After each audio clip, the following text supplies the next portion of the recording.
মাননীয় স্বাস্থ্যমন্ত্রীর বিশেষ দৃষ্টি আকর্ষণ করছি। আজ আমি সীমান্ত কন্যা শেরপুর জেলার প্রায় 17 লক্ষ মানুষের একমাত্র ভরসাস্থল শেরপুর সদর হাসপাতালের করুণ বাস্তবতার চিত্র তুলে ধরতে দাঁড়িয়েছি এই মহান জাতীয় সংসদে। যে হাসপাতাল মানুষের চিকিৎসা সেবা দেওয়ার কথা, সে হাসপাতাল আজ নিজেই আইসিইউতে চলে গেছে। মাননীয় স্পিকার, শেরপুর সদরের চরাঞ্চলের অধিকাংশ রাস্তাই বর্তমানে কাঁচা।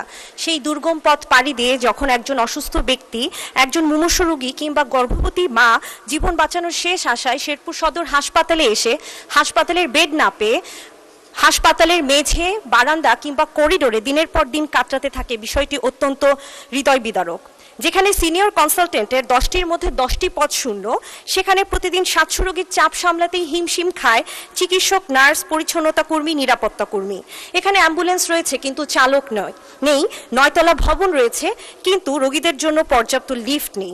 করোনাকালীন সময় শেরপুর সদর হাসপাতালে প্রায় 11 কোটি টাকা ব্যয়ে একটি আইসিইউ সিসিইউ ইউনিট নির্মাণ করা হয়েছিল, কিন্তু প্রয়োজনীয় জনবলের অভাবে বর্তমান শেরপুর সদর হাসপাতালের এই ইউনিটগুলো অকেজো হয়ে পড়ে আছে। দীর্ঘদিন তালাবদ্ধ থাকায় ইউনিটটি এখন মাদক সেবীদের আড্ডাখানায় পরিণত হয়েছে। এমনকি গুরুত্বপূর্ণ চিকিৎসা যন্ত্রপাতিও চুরি হয়ে যাচ্ছে।